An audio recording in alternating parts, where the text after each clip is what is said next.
आदाब नाजरीन, आप देख रहे हैं गुलिस्तान न्यूज़। शाम के 5 बज चुके हैं। 5 का पंच प्रोग्राम लेकर मैं आपका मेज़बान गौहर कुछ से आपकी खिदमत में हाजिर। नाजरीन, 5 के इस पंच प्रोग्राम में मुख्तलिफ मौज़ूआत पर हम बात करते हैं। अपने मेहमान इस प्रोग्राम में हम मेहमानों को भी दावत देते हैं, वो भी इस प्रोग्राम में जुड़ते हैं और जो मौजू के हवाले से वो भी अपनी आरा, अपना ओपिनियन रखते हैं। और आज का जो मौजू है जम्मू कश्मीर की सियासत के हवाले से एक बड़ी और अहम खबर, जहाँ पर मेंबर पार्लियामेंट आगा सईद रुहुल्लाह मेहदी और नेशनल कॉन्फ्रेंस के जो लीडर हैं, सीनियर लीडर, उनकी जानिब से एक बयान, एक बात करते हुए एक उन्होंने जम्मू कश्मीर की सियासत के हवाले से जहां उन्होंने कहा है, सईद आगा रुहुल्लाह मेहदी की जानिब से उन्होंने कहा कि एलजी इंतजामिया के सामने उमर बेबस नजर आ रहे हैं और साथ ही साथ उन्होंने कहा है कि रियासत का दर्जा नहीं बल्कि 370 की बहाली बुनियादी एजेंडा है। जिसके जवाब में डॉक्टर फारूक अब्दुल्ला की जानिब से कहा गया है कि हम दिल्ली से नहीं लड़ सकते और दिल्ली से हमारा लड़ने का कोई इरादा नहीं, हम लड़कर नहीं बल्कि दिल्ली के साथ चलकर ही जो हमारा मकसद है वो पूरा हो सकता है। ये डॉक्टर फारूक अब्दुल्ला की जानिब से कहा गया है। आगा रुहुल्लाह की जानिब से कहा गया है कि जो अवामी ख्वाहिशात हैं उनके मुताबिक हुकूमत को काम करनी होगी और ये आगा रुहुल्लाह की जानिब से कहा गया है। और साथ ही साथ उन्होंने कहा है कि दफ़ा 370 की मनसूखी के बाद ये जो मैंडेट नेशनल कॉन्फ्रेंस को जम्मू कश्मीर के अंदर मिला है, ये उसकी वजह से मिला है और साथ ही साथ असेंबली इसी मैंडेट के साथ कायम हुई है। ये आगा सईद रुहुल्लाह मेहदी की जानिब से कहा गया है। जम्मू कश्मीर की आवाम एक मरतबा फिर उन्होंने जमहूरी रास्ता इख्तियार किया, ये आगा रुहुल्लाह मेहदी की जानिब से कहा गया है। और ये कोई मामूली मैंडेट नहीं है बल्कि ये एक सियासी पैगाम है और 5 अगस्त 2019 के बाद की पॉलिसियों की सियासी नापसंदीदगी का इजहार है। ये आगा रुहुल्लाह मेहदी की जानिब से कहा गया है। दवायर के साथ खुसूसी बात करते हुए आगा रुहुल्लाह मेहदी ने इन बातों का इजहार किया। आपको बताते चले दवायर के साथ आगा रुहुल्लाह मेहदी ने क्या कुछ कहा, पहले वो सुनते हैं, वो देखते हैं, उसके बाद ही डॉक्टर फारूक अब्दुल्ला की जानिब से उस पर रिएक्शन, रद्दअमल क्या कुछ आया है वो भी आपको दिखाते हैं, वो भी आपको सुनाते हैं। उसके बाद ही अपने मेहमानों के पास भी चलेंगे कि आगा रुहुल्लाह मेहदी के उस बयान को वो कहां पे देखते हैं। लेकिन पहले सुनते हैं आगा रुहुल्लाह मेहदी की जानिब से क्या कुछ कहा गया। Elections for parliamentary, for parliament, I went to the people with the promise that I will speak for the return of 370 and I'll struggle for the return of 370. Statehood is a part of that. I would not, come down from the actual demand, and which is the aspiration of the people of Jammu and Kashmir, which is the return of the rights that we lost on August 5, 2019. But having said that, if my party and others in Jammu and Kashmir want to struggle for the return of statehood and want to settle for on the restoration of statehood, I wouldn't mind joining them in the struggle for the return of statehood. But my fight is larger. It's for the dignity. It's for the return of the rights that we lost on August 5, 2019. Completely disagree. If it has done anything, it has weakened the idea of India and Jammu and Kashmir. People like me who have, sacrificed. There are thousands of people who have sacrificed for the idea of India. Those who believed in the democracy. My father was killed by the militant. There are thousands of such examples. But we stood for the idea of India with conviction that we believe that India is a functioning democracy. It believes in its principles. It gave us the rights.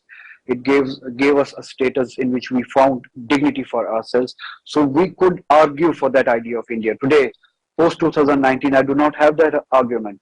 I cannot with conviction go and discuss and argue with my fellow Kashmiris that this idea is the best idea that we could have ever conceived. In this, your voice is heard, your dignity is secure, your right to exist the way you exist is secure. That entire idea of collective India, that entire idea of India built on principles is defeated post abrogation of Article 370.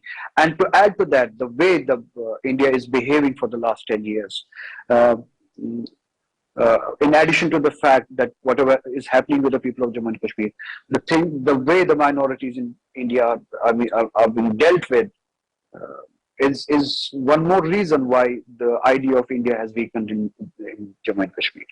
My suggestion to Mr. Umar Abdullah would be that he should not, I mean, it's too early to judge, but my suggestion to him would be that he should not distance himself from the aspirations of the people of Jammu and Kashmir and from the mandate that he got. He should not distance himself from that mandate. I mean, in order to, I mean, and expect the restoration of statehood from this regime. Completely disagree. If it has done anything, it has weakened the idea of India and Jammu and Kashmir. की जानिब से जहां उन्होंने अल्फाज का इस्तेमाल किया है, वहीं पर इस हवाले से डॉक्टर फारूक अब्दुल्ला ने उस पर रद्द-ए-अमल भी जाहिर किया है। उन्होंने कहा है कि हमें मरकजी सरकार या मरकज के साथ लड़ना नहीं है, बल्कि उनके साथ चलना है, तभी जम्मू कश्मीर के मसाइल का हल हो सकता है। ये डॉक्टर फारूक अब्दुल्ला की जानिब से कहा। उन्होंने मजीद क्या कुछ कहा, पहले वो देखते हैं, उसके बाद मेहमानों के पास चलते हैं। वो कह रहे हैं कि उनकी अपनी ज़बान है, अपनी सोच है। और अब्दुल्ला लोगों का चुनाव मंत्री है और वो किसी के इशारों पे नहीं चलता, वो लोगों के इशारों पे चलता है। और जैसे बात सोचते हैं उनको गलतफहमी से निकलना चाहिए। हमने दिल्ली से लड़ाई नहीं करनी है, हम दिल्ली से मिलके चलना है, इस रियासत की मुश्किलों को दूर करना है। हमने लड़ाइयाँ नहीं लड़नी है। जो लड़ाइयाँ लड़ना चाहते हैं लड़ें लड़ाई, फिर बताइए लोगों के काम कैसे होंगे, कैसे उनकी मुश्किलें दूर होंगी। हमारे यहाँ बेकारी इतनी है कि पूछिए मत, बदहाली है। हमारे अस्पतालों की हालत देखिए, स्कूलों की हालत देखिए। हमारे यहाँ टीचरों की ज़रूरत है, डॉक्टरों की ज़रूरत है, पैरामेडिकल स्टाफ की ज़रूरत है, हर चीज़ की ज़रूरत। क्या हमने लड़ाइयाँ लड़नी है और फिर काम निकालना है? नहीं साहब, हम लोग बीजेपी वाले नहीं हैं, ना हमें इनसे कोई ताल्लुक़ है। मगर सेंट्रल गवर्नमेंट और स्टेट गवर्नमेंट्स का एक तरीका है काम करने का, उसमें स्टेट्स की मदद करना सेंट्रल का फ़र्ज़ है। हम लड़ाई करने के लिए नहीं आए, जिन्हें लड़ाई लड़नी है वो लड़ लें लड़ाई, वो कह रहे हैं। चलिए, ये थे डॉक्टर फारूक अब्दुल्ला, जिन्होंने आगा रूहुल्लाह मेहदी के हवाले से जो उन्होंने बयान दिया, देवायर के साथ बात करते हुए उसका रद्द-ए-अमल डॉक्टर फारूक अब्दुल्ला। उन्होंने कहा है कि हमें मरकज़ के साथ लड़ना नहीं है, बल्कि उनके साथ मिलकर हमें काम करने हैं, क्योंकि जम्मू कश्मीर के अंदर बेरोज़गारी एक मसला है, गुर्बत एक मसला है। उसको दूर करने के लिए हमें मरकजी हुकूमत के साथ चलना है। इस पर बात करने के लिए आगा रूहुल्लाह मेहदी की जानिब से जो उन्होंने बयान दिया है, हमारे साथ जुड़ चुके हैं भारतीय जनता पार्टी के तर्जुमान सुमित शर्मा, नेशनल कॉन्फ्रेंस के तर्जुमान शेख उवैस और सियासी मुबस्सिरीन दिनेश मल्होत्रा हमारे साथ जुड़ चुके हैं। पहले हम शेख उवैस के पास चलते हैं, नेशनल कॉन्फ्रेंस के तर्जुमान। उवैस साहब, बहुत बहुत शुक्रिया प्रोग्राम में जुड़ने के लिए। आगा रूहुल्लाह मेहदी की जानिब से देवायर के साथ खुसूसी जब उन्होंने बात की है तो हुकूमत पर उन्होंने बहुत सारे सवाल उठाए हैं। उमर अब्दुल्ला पर भी उन्होंने कहा है कि जो लोगों ने उसे मंडेट दिया है, उस मंडेट का एहतराम करना चाहिए। आप आगा रूहुल्लाह मेहदी के उस बयान को जो उन्होंने खुसूसी बातचीत के दौरान किया है, बहुत सारे सवाल भी उठाए हैं हुकूमत पर, आप उस बयान को आप कहां पे देखते हैं? जी, पहले तो आपको मेरी तरफ से सलाम, और जो पैनल में बैठे इनको मेरी तरफ से आदाब जी, और आपका शुक्रिया। रही बात रूहुल्लाह साहब की कि उन्होंने जो ये स्टेटमेंट दी है कल एक चैनल पे उमर साहब को तनकीद करते हुए, देखिए वो उनका अपना पर्सनल ओपिनियन है।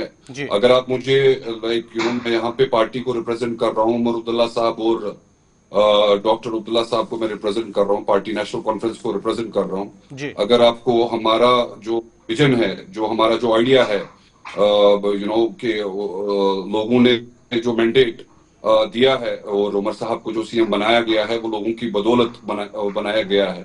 तो जो हमने जो वादे, जो प्रोमिसेस हमने जो लोगों के साथ किए हैं, वो चाहे इलेक्ट्रिसिटी को लेके हो, चाहे गैस को लेके हो, चाहे यहाँ पे जॉब्स को लेके हो, चाहे यहाँ पे डेवलपमेंट को लेके हो, चाहे यहाँ पे पीस को लेके हो, चाहे 370 को लेके हो, चाहे स्टेटहुड को लेके हो। हम आपसे भी कोई छुपा ढका तो है नहीं। गवर्नर साहब की पहला जो हमने रेजोल्यूशन जो पास किया था, जो कैबिनेट जो हमारी बैठी थी, वो हमने स्टेटहुड पे लाया था।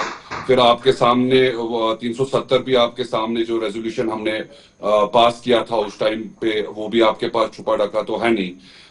अभी सरकार को हुए 2 से 3 महीने हुए हैं अभी बिजनेस रूल्स भी सेट होने की तादाद में है। इंशाल्लाह बिजनेस रूल्स भी आएंगे।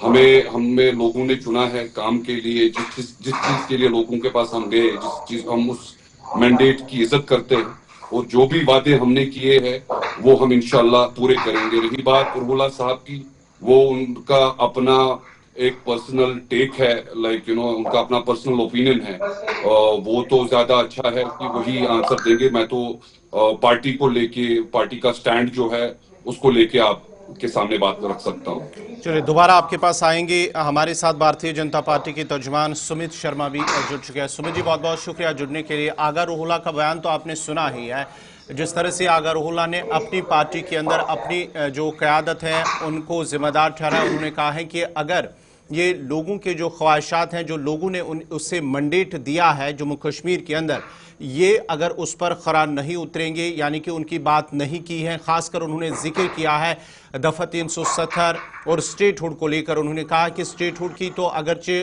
पीएम मोदी या अमित शाह वज़ीर दाखिला की जानिब से, होम मिनिस्टर की जानिब से लोगों को यकीन दहानी दी है सरकार को भी कि हम देंगे, लेकिन कहीं ना कहीं उस वादे की खिलाफी हो रही है। आप आगा रूहुल्लाह के बयान को कहां पे देखते हैं? देखिए, सबसे पहली बात ये कि ये तो एनसी का अंदरूनी मामला है, लेकिन जैसे इनका अंदरूनी मामले को लेते हुए अगर हम ये चीज देखें तो तीन चीजें बड़ी स्पष्ट होती हैं। या पहली बात ऐसी कि शायद मेहंदी साहब चाहते होंगे कि वो सीएम के पद के लिए आने वाले टाइम में एक दावेदारी रख रहे हों, जैसा उनके बयानों से पता चल रहा है। दूसरा ये कि या तो ये सोची समझी एक साजिश हो सकती है, या तीसरा वो कश्मीर की आवाम को जो उनको डाइवर्ट कर रहे हैं उनके अपनी बातों को लेके, उनके जो मेन मुद्दे हैं उनसे भटकाने का कोशिश कर रहे हैं और उनको एक गलत चीजों की तरफ धकेल रहे हैं। ये कई ऐसे पहलू बन सकते हैं। तो इसको हम स्पष्ट रूप से नहीं देख पाएंगे, क्योंकि ये अंदर की बात क्या है, क्योंकि मेहंदी साहब खुद एक एमपी हैं और उमर अब्दुल्ला साहब खुद एक सीएम है और दोनों एक ही पार्टी से बिलोंग करते हैं। और खुद इनकी सकीना इट्टू मैडम ने भी एक बयान दे दिया है कि उन्होंने कह दिया इस तरह के कि ये एक सस्ती सियासत के लिए ये कभी घेराव कर रहे हैं, कभी कुछ कर रही है। तो अंदरूनी मामला है और ये बेहतर जो है ये दोनों ही जानते हैं। लेकिन अगर जिस तरह से उन्होंने बात कही है, जो उमर साहब ने बात की है या फारूक साहब ने बात कही है, तो उन्होंने एक बात स्पष्ट रूप से ठीक कही है। जहां देखिए जो बात सही है तो उसको हम उस चीज को हम एडमिट करते हैं कि ये बात सही है। उन्होंने कहा है कि जो भी चीज है वो सेंटर से ही होगी और सेंटर के साथ ही स्टेट ने मिलकर कार्य करने होते हैं। और सेंटर आपने देखा लगातार जम्मू कश्मीर में विकास के लिए ही ये काम कर रही है और जम्मू कश्मीर के विकास को लेते हुए ही सेंट्रल गवर्नमेंट जो है वो वहां से नई नई स्कीम्स यहाँ पे ला रही है। कहीं कहीं यहाँ पे जो आपने देखा कितने डेवलपमेंट के कार्य जो हो रहे हैं सेंट्रल गवर्नमेंट ही कर रही है। अब ये जो गवर्नमेंट यहाँ पे चुनी गई है, ये एनसी की सरकार चुनी गई है, तो एनसी की सरकार जो है वो सेंटर की सरकार के साथ मिलकर अपने कामों को आगे बढ़ने का प्रयास कर रही है। तो ये किसी तरीके से किसी भी एंगल से हमें भी कहीं गलत नहीं नजर आ रहा है। लेकिन मेहंदी साहब के जो बयान है वो एक प्रश्न खुद में ही बनते जा रहे हैं और हम उनके लिए ही एक प्रश्न छोड़ते जा रहे हैं। आखिर वो कहना क्या चाहते हैं, आखिर उनकी मेंटेलिटी कहां पे दर्शा रही है। और वो यहाँ तो जो यहाँ की आवाम है उनको मिसगाइड करने का प्रयास कर रहे हैं। वो सामने जो नजर आ रहा है उसके रिलेटेड जो हमें लग रहा है, इन चीजों पे वो खुद में बैठ के पहले सोचें कि वो बोल क्या रहे हैं, या जो उनके अंदर की बात है वो करना क्या चाहते हैं उसको खुल के स्पष्ट रूप से वो सामने लाएं। सुमित जी, दोबारा आपके पास आएंगे। जगदीप सिंह जो कांग्रेस के तर्जुमान है वो हमारे साथ जुड़ चुके हैं। बहुत बहुत शुक्रिया जगदीप जी, आपका बहुत बहुत शुक्रिया जुड़ने के लिए। आगा रूहुल्लाह का मानना है कि जो उमर अब्दुल्ला है वजीर आला जम्मू कश्मीर के, वो एलजी के सामने बेबस नजर आते हैं। कहां पर आप उस आगा रूहुल्लाह के इस बयान को देखते हैं? गौहर भाई आदाब। देखिए, पहली तो बात कि ये एक पार्टी विशेष के दो शीर्ष नेताओं के बीच की बात है जी, और मैं समझता हूं कि यहाँ नेशनल कॉन्फ्रेंस के प्रवक्ता बैठे हैं, वो बेहतर बता सकते हैं। लेकिन भाजपा के मेरे मित्र जो अभी 3 अलग अलग कारण बता रहे थे, जिसमें उन्होंने कहने की कोशिश ये की कि ये सियासी नूरा कुश्ती हो सकती है, ये उनकी अपेक्षाएं हो सकती हैं कि कल को वो मुख्यमंत्री बनना चाहते हैं, तो शायद इसलिए इस तरीके के बयान दे रहे हैं। और तीसरा उन्होंने क्या कहा, वो समझ से परे है, और इनकी बातें अक्सर समझ से परे होती हैं। मैं ये कहना चाहता हूं कि यहाँ पर दिनेश जी बैठे हैं, बड़े वरिष्ठ पत्रकार हैं। I am not suppose to explicate the things officially, but जो इंक्लिंग्स मेरे पास है, मैं ये कह सकता हूं कि एक तो उन्होंने कुछ ऐसा नहीं कहा जो रियासत के हक में नहीं, जैसे भाजपा के प्रवक्ता ने बताया।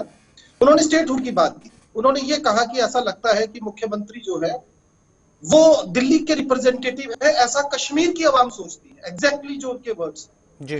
तो मैं ये मानता हूं कि अगर आप थोड़ा और पीछे चले जाएं तो रहूल्ला साहब ने अपनी ही पार्टी के खिलाफ विरोध प्रदर्शन भी किया था आरक्षण के मुद्दे को लेकर। तो अब इसके पीछे की जो वजूहात है, मैं आधिकारिक तौर पर नहीं बता रहा, लेकिन इतना जरूर कहूंगा कि भाजपा ने जो पूरे देश में किया, दर्जन भर से ज्यादा प्रदेशों में जनता के सशक्त जनादेश को टेका दिखाया, और यहाँ जम्मू कश्मीर में किसके डेट ऑफ बर्थ में फर्क है और कैसे उसे ब्लैकमेल किया जा रहा है, कैसे उसे मजबूर किया जा रहा है कि वो जानबूझकर कुछ ऐसा बोले जिससे कहीं ना कहीं कोई पॉलिटिकल जो है स्पेकुलेशंस का नया दौर शुरू हो जाए, ये देखने वाली बात होगी। और मुझे लगता है कि नेशनल कॉन्फ्रेंस भी इस पर संजीदा होगी, पर कोई इतना बड़ा मुद्दा नहीं है जिस पर आज की इस वास्तुस्थिति को लेकर हमें कोई बहुत बड़ी चर्चा की जरूरत है। जो भी उन्होंने कहा जनहित में था और पार्टी को लेकर था। जी। आगरउला की जानिब से यह भी कहा गया है कि दफा 370 के लेकर जो मंडेट जम्मू कश्मीर के लोगों ने उन्हें दिया है, उस मंडेट की उन्हें इज्जत करनी होगी, उस मंडेट के हिसाब से ही चलना होगा। आप उस बयान को कहां पे देखते हैं? गौहर भाई, इस ब्रह्मांड का पहला सबसे बड़ा जो गड़बड़ झाला है वो इलेक्टोरल बॉन्ड है, और इस ब्रह्मांड का सबसे बड़ा झूठ ये है कि आर्टिकल 370 को खत्म कर दिया, जैसे भाजपा के शीर्ष नेतृत्व ने कहा, जमीन में गाड़ दिया। इससे ज्यादा भयावह स्थिति क्या होगी कि आर्टिकल 370 आज भी हमारे संविधान में एग्जिस्ट करता है।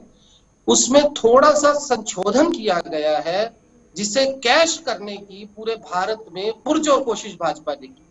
दरअसल आर्टिकल 370 एक अलग डिबेट है, किसी तो जिस पर अगर आप ठीक समझें, क्योंकि आपको आजादी के पहले के जम्मू कश्मीर और उस वक्त की तत्कालीन परिस्थितियों को समझना होगा।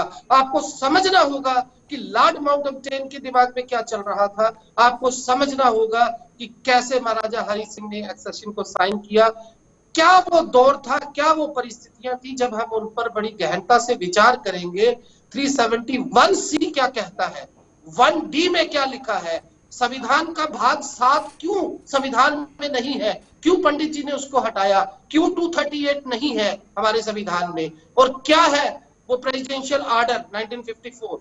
तो ये तमाम चीजें आपको बताएंगी कि क्या है आर्टिकल 370। जगदीप जी, दोबारा आपके पास आऊंगा। हमारे साथ सियासी मुबस्सरीन, सियासी माहिर दिनेश मल्होत्रा जी जुड़ चुके हैं। बहुत बहुत शुक्रिया दिनेश जी आपका, काफी देर से आप इंतजार कर रहे हैं। Within the party national conference के अंदर सीनियर लीडर और मेंबर पार्लियामेंट पहले वजीर आला यानी कि चीफ मिनिस्टर के घर के बाहर एहतजाज करते हैं, जो रिजर्वेशन को लेकर नौजवानों के साथ उन्होंने उस एहतजाज में शिरकत की है, और उसके साथ साथ ही कल जिस तरह से उन्होंने हुकूमत के हवाले से बातचीत की है, मुख्तलिफ मौज़ूआत पर बात की, मुख्तलिफ सवालात भी उठाए हैं। आप इस पूरे मुद्दे को, पूरे मामले को कहां पे देखते हैं एज ए पॉलिटिकल एक्सपर्ट?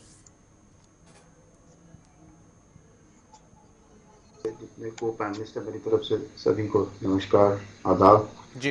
तो काफी दिनों से ये एक तरह से ना, जिसको जगदीप जी शायद मेरी बात को से सहमत होंगे या नहीं होंगे, शैडो बॉक्सिंग चल रही है कि पहले मतलब एक पार्टी का में एक पूरा इनडिसिप्लिन तरह एक तरह से हो रहा है। जैसे आप देखिए कि जब 23 दिसंबर को मुख्यमंत्री के घर के बाहर वो प्रदर्शन करते हैं रिजर्वेशन को लेके, जबकि उसे वो मुख्यमंत्री से बैठ के बात भी कर सकते थे। शायद नेशनल कॉन्फ्रेंस के अंदर क्या चल रहा है हम अंदर की बात तो नहीं जानते हैं, लेकिन एक तरह से नेशनल कॉन्फ्रेंस के अंदर एक स्ट्रगल तो चल रहा है, पावर स्ट्रगल तो चल रहा है। ये वैसे इतिहास रहा है कश्मीर घाटी में। आप देखेंगे कि जब अगर पुराना नेशनल कॉन्फ्रेंस का इतिहास देखें तो जब पार्टी सत्ता में आती है उसके बाद पार्टी के अंदर एक ग्रुप होता है वो जो हमेशा पार्टी को अपोज करता है। तो ये कोई नई बात नहीं है, ये पहले भी ऐसा नेशनल कॉन्फ्रेंस होता है, लेकिन इस बार बहुत जल्दी सरकार बनने के तुरंत बाद जिस तरह से राहुल मेहदी ने अपने तेवर दिखाना शुरू कर दिए, तो मुझे लगता है कि नेशनल कॉन्फ्रेंस के लिए भी एक ये लेसन है कि नेशनल कॉन्फ्रेंस को अपनी पार्टी के अंदर डिसिप्लिन बना के रखना चाहिए। और दूसरा कुछ ये भी लगता है कि ये राहुल जो अपने लोकसभा मेंबर है कश्मीर श्रीनगर से जी, वो क्या ऐसा एक व्यू भी है, शायद पार्टी की कंसेंट से वो एक सॉफ्ट सेपरेटिज्म को प्रोपोगेट कर रहे हैं कश्मीर घाटी में, ताकि जो अपोनेंट पीडीपी है उसको स्पेस ना मिले।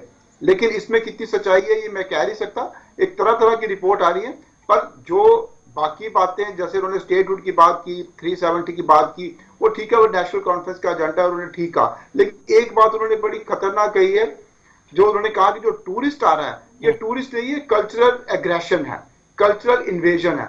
तो अगर कश्मीर में टूरिस्ट नहीं आएगा तो कश्मीर की पूरी इकोनॉमी खत्म हो जाएगी। बाकी बातें ठीक है, वो अपना एजेंडा इंप्लीमेंट करें, लेकिन कल्चरल इन्वेजन जैसे वर्ड को यूज करना और ये कहना कि सिर्फ एक सेक्शन ऑफ सोसाइटी कश्मीर में एज ए टूरिस्ट आ रहा है, तो हिंदुस्तान से अगर टूरिस्ट आएगा तो एक सेक्शन ऑफ सोसाइटी आएगा, ये उनकी बात बड़ी अटपटी है और बड़ी एक तरह डेंजरस बात है कि टूरिज्म को, अगर टूरिस्ट को वो कल्चरल इन्वेजन कह रहे हैं, तो ये मुझे लगता है कि इस बात पर नेशनल कॉन्फ्रेंस को भी नोटिस लेना चाहिए। बाकी वो अपनी पार्टी की आइडियोलॉजी को ही कह रहे हैं, स्टेटहुड की बात हो, 370 की बात हो, वो नेशनल कॉन्फ्रेंस के मैनिफेस्टो में, एजेंडा में, कोई नेशनल कॉन्फ्रेंस के मैनिफेस्टो के बाहर वो नहीं जा रहे हैं। लेकिन ये बात कहना कि टूरिस्ट के नाम पे कल्चरल इन्वेजन हो रहा है कश्मीर का, ये कश्मीर के लोगों के लिए भी अच्छा नहीं है, क्योंकि कश्मीर में टूरिज्म एक मतलब बैकबोन है कश्मीर की इकोनॉमी की। दिनेश जी दोबारा आपके पास आऊंगा। शेख उवैस आपके पास, आपसे जानना चाहूंगा, आगा रुहोल्लाह ने यह भी कहा है कि जो मरकजी सरकार है, दिल्ली हुकूमत जो है, जम्मू कश्मीर के अवाम की बातों को नजरअंदाज करती है, क्या कितनी इसमें सच्चाई है? नहीं, देखिए, नजरअंदाज करना तो वो तो पता है हमें कि हमें जो एक्सपेक्टेशन भी थी, उमर साहब ने वो पहले ही क्लियर कर दी थी, वो आज की बात नहीं है। इनफैक्ट वो तो सरकार अभी लोगों ने हमको मैंडेट भी नहीं दिया था। हमें कोई एक्सपेक्टेशन, जब 370 की बात हम करते हैं, जिन्होंने लिया तो उनसे क्या एक्सपेक्ट करोगे आप कि वो 370 वापस देंगे? ये उमर साहब ने पहले ही क्लियर कर दिया था।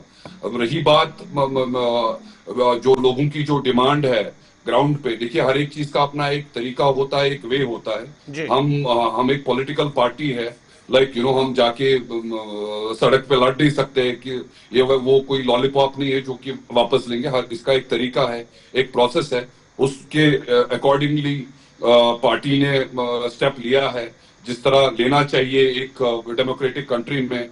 एक आप प्रोटेस्ट समझिए उसको, हमने जो बिल पास आई अपनी असेंबली में इसको लेके कि 370 का जो है उस पे जो आप लोगों ने किया, हमें वो मंजूर नहीं है। वो एक वे है, एक प्रोसेस है। तो आने वाले टाइम में हमें पता है कि कि लोगों ने हमें खाली 370 को लेके मैंडेट नहीं दिया है गवर साहब, ये आपको भी पता है। लोग आज जॉब के लिए तरस रहे हैं, लोग आज इलेक्ट्रिसिटी के लिए तरस रहे हैं, लोग आज पानी के लिए तरस रहे हैं, लोग आज डेवलपमेंट के लिए तरस रहे हैं।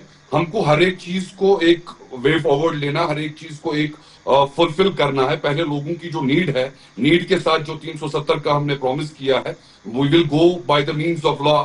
हमें पता है कि हमें कैसे करना है।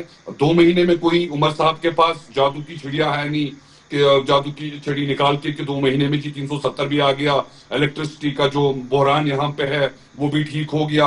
अभी आपने रिसेंटली देखा फायर इमरजेंसी का जो लोग जिन्होंने बेचारों ने एग्जाम दिया था उसमें घोटाला, जम्मू कश्मीर के बैंक का जो 300 करोड़ का घोटाला निकला। बहुत सारी चीजें हैं, काफी 10 साल से काफी चीजें जो रेक्टिफाई नहीं हुई है, उनको रेक्टिफाई करना हमारा अभी ये है। ये नहीं कि हम 370 को भूल गए कि हम 370 को ही लोगों को भेजेंगे। 370 बोल के हम वो पार्टी नहीं है कि 370 बोल के हम कश्मीरी आवाम का पेट भरेंगे। हमको पहले जम्मू कश्मीर की जनता का सोचना है। उसके साथ जो हमारी पॉलिटिकल फाइट 70 को लेके है, वो भी हम ये भी कहा है कि कर रहे हैं और करते रहेंगे इंशाल्लाह। और सेंटर में आपको भी पता है कि बीजेपी है, आपको भी पता है कि यहाँ पे जो हमारे खजाने हैं, जहां से सैलरीज आती है, लोगों का पैसा आता है, वो कोई यहाँ पे उतना टैक्स पेयर्स का पैसा आता नहीं है। हम डिपेंडेंट रहते हैं सेंटर पे।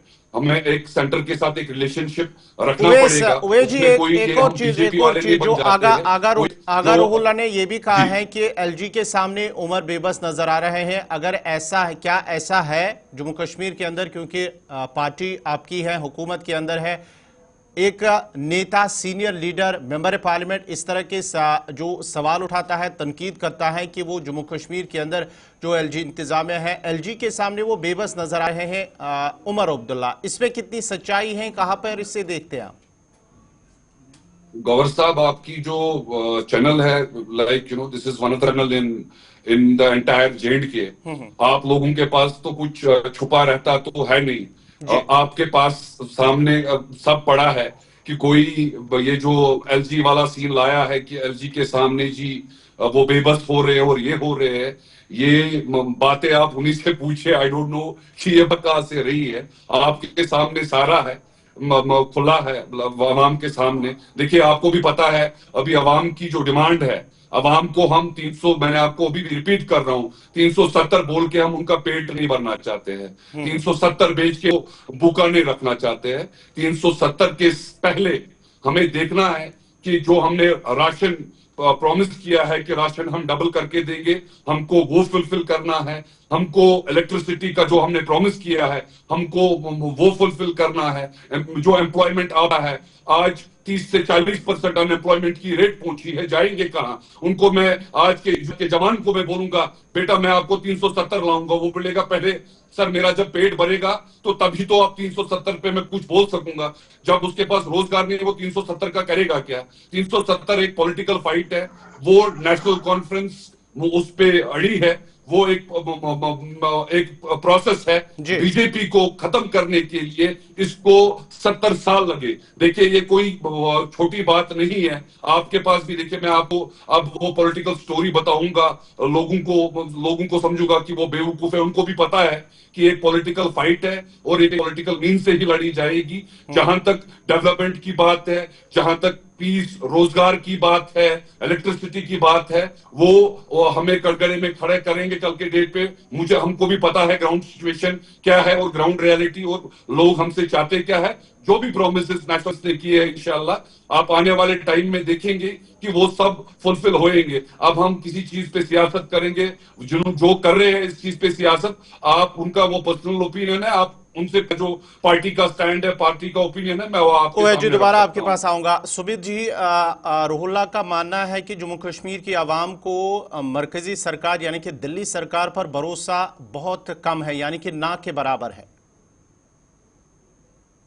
देखिए, ऐसा तो मैंने कहीं बयानों में सुना नहीं है जैसे आप बता रहे हैं। तो बाकी यही है कि अभी आपने जैसे आपके बयान, अभी इसमें आपने भी देखा, आपने बताया कि फारूक साहब ने खुद बोला है, और ये सच भी है। मैं बार बार यही बोल रहा हूँ कि कोई भी स्टेट जो होती है, स्टेट की गवर्नमेंट जो होती है, वो सेंटर के साथ मिलकर ही काम करती है। और बाकी रही भरोसे की बात, तो वो लगातार वहां जा रहे हैं उमर साहब, और वो उनकी बात होम मिनिस्टर से भी हो रही है और हमारे जो प्राइम मिनिस्टर साहब है उनसे भी बात हो रही है। तो ये उन दोनों के है कि उन्हें पता है कि कब क्या मिलना है। इसके बारे में सेंट्रल गवर्नमेंट लगन से बात कर रही है और वो भी उनके मिलके उनसे उस बारे में बात कर रहे हैं। बाकी रही बात 370 के मुद्दे की बात, जो है 370 का मुद्दा हो तो 370 के मुद्दे को सुप्रीम कोर्ट ने भी आपके सामने जो देश का सबसे बड़े संविधान 370 जो है वो सुप्रीम कोर्ट ने भी उसे बोला है कि ये कभी नहीं आ सकता। तो इसके ऊपर बहस करना और इसके ऊपर बात करना मुझे लगता है वेस्टेज ऑफ टाइम की बात है। ठीक है। और बाकी रही बात, हमारे यहाँ पे बैठे हुए कांग्रेस के प्रवक्ता बोल रहे हैं कि मुझे मेरी बातें उन्हें समझ नहीं आती भाजपा की। तो खैर, उसे समझने के लिए जो चीज चाहिए होती है वो इनके पास होती तो ये अभी तक अपने जम्मू में भी कुछ सीटें निकाल लेते। लेकिन अफसोस की बात यह है कि इन्होंने सिर्फ लोगों को गोलमोली किया है और अभी भी गोलमोली करते जाएंगे। सिर्फ बातें करनी है। पड़ोसी मुल्क क्या कोई भी चीज हो तो उसके लिए खुल के आगे आ जाते हैं। मस्ती उनके साथ, उनकी बातों पे पूरा सहयोग करना, बिल्कुल उनके साथ कंधा मिलाना। लेकिन जब भी देश के हित की बात या कुछ भी आती है तो उसमें अड़ंगा लाना, ये कांग्रेस की पुरानी आदत है। और बाकी बात रही अभी जिस बात पे मुद्दे पे बात चल रही है, तो मैंने आपको पहले भी बोला कि ये एनसी के अंदर की बात है और एनसी बात को एनसी के जो एमपी हैं और जो सीएम साहब हैं, वो दोनों ही मिल बैठ के जो भी वो जाने वो उनकी अंदरूनी बात है। लेकिन सच्चाई ये है कि सेंट हमेशा से जम्मू कश्मीर को प्रायोरिटी पे लेके चलती आ रही है। जम्मू कश्मीर के लिए खुद माननीय प्रधानमंत्री मोदी जी ने कहा है कि हमेशा जो भी होगा उससे प्रायोरिटी पे मेरी नजर जम्मू कश्मीर में ही है। तो यहाँ पे डेवलपमेंट के कार्य लगातार सेंटर की तरफ से हो रहे हैं और स्टेट की तरफ से हम ये कहते हैं कि लगातार उमर साहब एक अच्छा काम ही कर रहे हैं। हम ये नहीं बोलेंगे, जो लगातार सेंटर के टच में रहते हुए, ताकि मिलजुल के काम होने से जम्मू कश्मीर के अवाम का भला होगा। कई मुद्दे हैं, कोई मसाइल हैं जिनका हल करना बहुत जरूरी है। दिनेश जी, तो आपके पास आएंगे। जिस तरह से आगा रुहुल्लाह ने बहुत सारी बातें कही हैं, लेकिन उनमें से कुछ ऐसी बातें हैं जिस तरह से उन्होंने अपनी ही जो पार्टी जो लीडरशिप है उस पर भी कहीं ना कहीं सवाल उठाए हैं। क्या जिस तरह से आगा रुहुल्लाह की जानिब से नया स्टैंड सामने आ रहा है, क्या एज ए पॉलिटिकल एक्सपर्ट, क्या अगर इन पर जो अंदरूनी जो मामलात है उनको सुलझाया नहीं गया है, ठीक नहीं करा गया, तो आने वाले दिनों के अंदर पार्टी के अंदर जो लीडरशिप है वो टूट भी सकती है, फूट भी सकती है इसमें?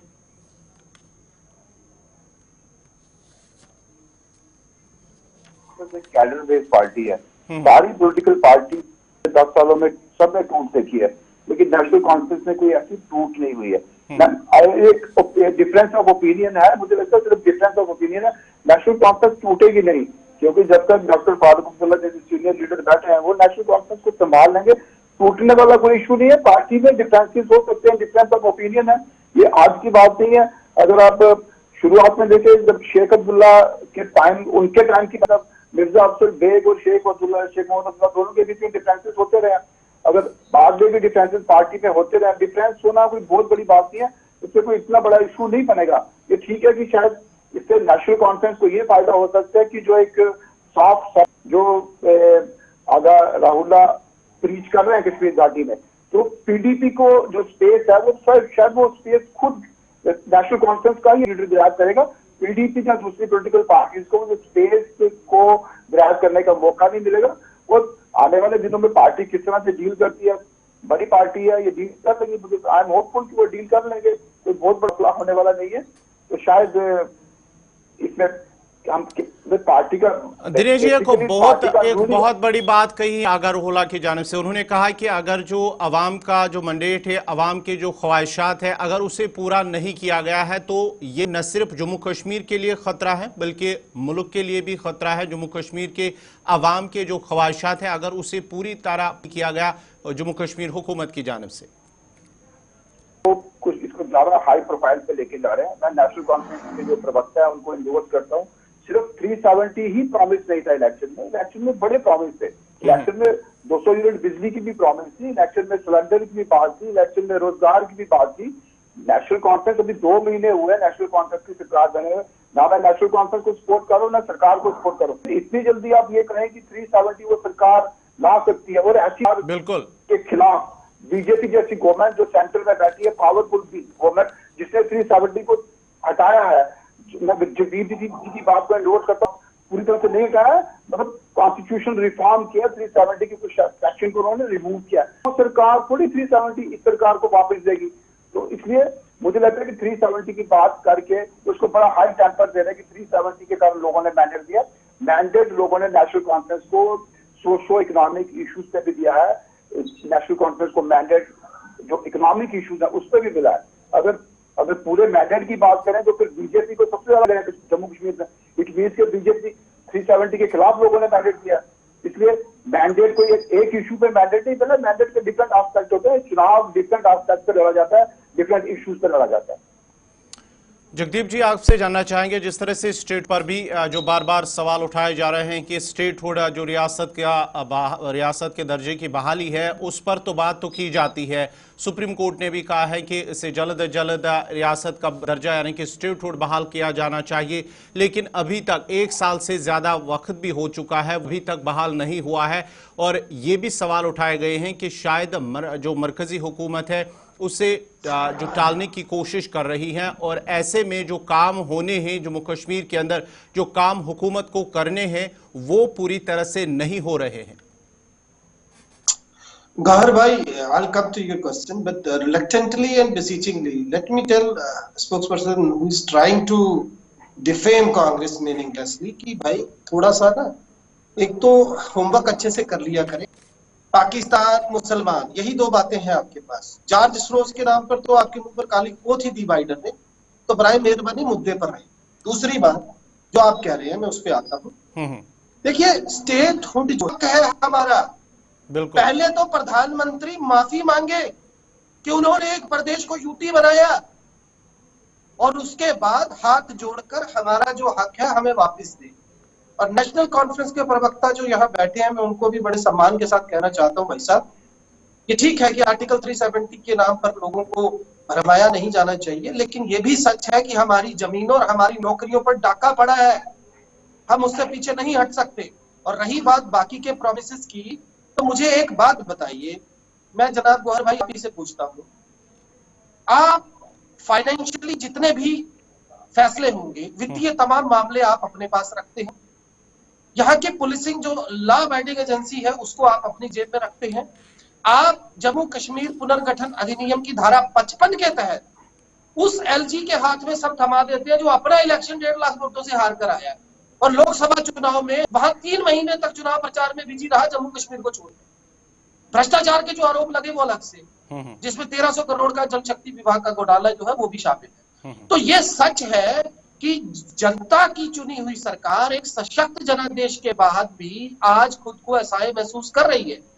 आप मुझे बताइए, जब आपके पास वित्तीय मामलों में फैसला लेने का अख्तियार ही नहीं है, तो आप किस तरीके से लोगों के जो भी आपने आश्वासन दिए, जो भी आपने एश्योरेंसेस दिए, उनको कैसे पूरा करेंगे? और दूसरी बात मैं आपको बताऊं, इस सरकार की नीयत और किरदार की, जो फाइनेंशियल कमिश्नर तत्कालीन थे, उन्होंने पब्लिक डोमेन में आकर कहा कि मुझे प्रधानमंत्री नरेंद्र मोदी ने डेलिबरेटली मना किया कि जहां पर भाजपा की सरकार नहीं है, जिन प्रदेशों में, उनको दिए जाने वाली वित्तीय सहायता को काट दो, और मैंने नहीं काटा, यह हमारा रिकॉर्ड है। तो ऐसे प्रधानमंत्री से आप क्या तवक्को करेंगे, और ऐसे गृह मंत्री से आप क्या तवक्को करेंगे जो देश की सबसे बड़ी पंचायत में स्टेटहुड का वादा करता है? और आज आप मुझे बताइए, 3 महीने के बाद अब सरकार से जब आप तलबी करने पर उतारू है, आप ये क्यों नहीं बताते कि भाई स्टेटहुड क्यों आपने डिले किया? पहली तो बात, तोड़ा ही क्यों? क्या हासिल हुआ आपको यूटी बनाकर जम्मू कश्मीर को? लद्दाख बंद हो रहे हैं, जम्मू कश्मीर का हाल आपने क्या बना दिया?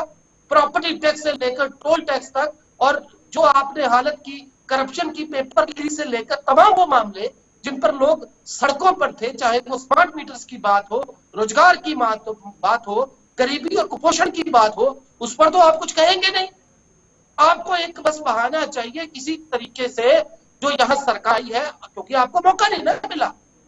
आपने जमकर की, आपने एम्बुलेंसेस में शराब भर भर कर भेजी, उसके बाद आपको अगर एक मैंडेट मिल गया, और अब आप चाहते हैं कि हम सत्ता में तो आए नहीं है तो किसी तरीके से तोड़े। यही आपने महाराष्ट्र में किया, यही आपने देश के अन्य प्रदेशों में किया। कितनी मिसालें दूं आपको? तो बराए मेहरबानी सरकार को कहना दीजिए, ये कहीं और डाइवर्ट कर रहे हैं, बीच में मत कूदिए जरा, अपनी हार को डाइवर्ट कर रहे हैं। बीच में मत आप अपना रिकॉर्ड बताइए ना, आपको इतना आप ये होने के बाद भी जनता ने क्यों नहीं दिया? ये 2 शब्द छोड़ दो, आप बोल नहीं सकते जनाब। आप अपनी नालायकी ये बंद कीजिए, मस्जिदों के नीचे मंत्रियों को खोजना। चलिए, आप मुद्दे से भटक गए। आपका बहुत बहुत शुक्रिया, सभी मेहमानों का बहुत बहुत शुक्रिया। जगदीप जी, कांग्रेस के तर्जुमान, आपका बहुत बहुत शुक्रिया। तर्जुमान भारतीय जनता पार्टी सुमित शर्मा, आपका भी बहुत बहुत शुक्रिया। शेख उवैस नेशनल कॉन्फ्रेंस के तर्जुमान, आपका भी बहुत बहुत शुक्रिया। और पॉलिटिकल एक्सपर्ट दिनेश मल्होत्रा, आपका भी बहुत बहुत शुक्रिया प्रोग्राम में जुड़ने के लिए। नाजरीन, प्रोग्राम 5 के पंच में आज हमने बात की है आगा रुहुल्ला मेहदी के बयान पे, जहां पर उन्होंने दिवायर के साथ खुसूसी बातचीत में कुछ अहम बातों का जिक्र किया है, जहां उन्होंने रियासती दर्जा दफा 370 और साथ ही साथ उन्होंने कहा है कि जम्मू कश्मीर हुकूमत को, यानी कि जो नेशनल की हुकूमत है, उमर अब्दुल्ला की सरकार है, उसे जो मैंडेट मिला है उसका एहतराम करना चाहे और लोगों के ख्वाहिशात के मुताबिक उन्हें काम करना होगा, ये उनकी जानिब से कहा गया है। और साथ ही साथ ये भी कहा, अगर काम नहीं किया गया तो आने वाले वक्त में ये न सिर्फ जम्मू कश्मीर बल्कि मरकजी सरकार के लिए भी काफी खतरनाक साबित हो सकता है। जिस जवाब में नेशनल कॉन्फ्रेंस के जो सदर हैं डॉक्टर फारूक अब्दुल्ला, उनकी जानिब से कहा गया है कि और आगा रुहुल्ला को बोलने का हक है, वो कुछ भी कह सकते हैं, लेकिन मौजूदा हुकूमत को जो लोगों ने मैंडेट दिया है हमें उसके मुताबिक काम करना होगा। और सरकार से, दिल्ली की सरकार से हमें लड़ना नहीं है, बल्कि दिल्ली की सरकार के साथ हमें चलकर काम करना होगा। जम्मू कश्मीर के अंदर बेरोजगारी को खत्म करना, गुर्बत को खत्म करना और दीगर जो मामलात है उन्हें हल करने की जरूरत है, और ये तभी होगा जब हम मरकजी सरकार के साथ मिलकर चलेंगे। तो नाजरीन, प्रोग्राम 5 के पंच में फिलहाल मेरे साथ इतना ही। आप गुलिस्तान न्यूज देखते रहिए। गुलिस्तान न्यूज पर खबरों, तजियों और तबसरों का सिलसिला जारी रहेगा। मुझे दीजिए इजाजत। अल्लाह हाफिज।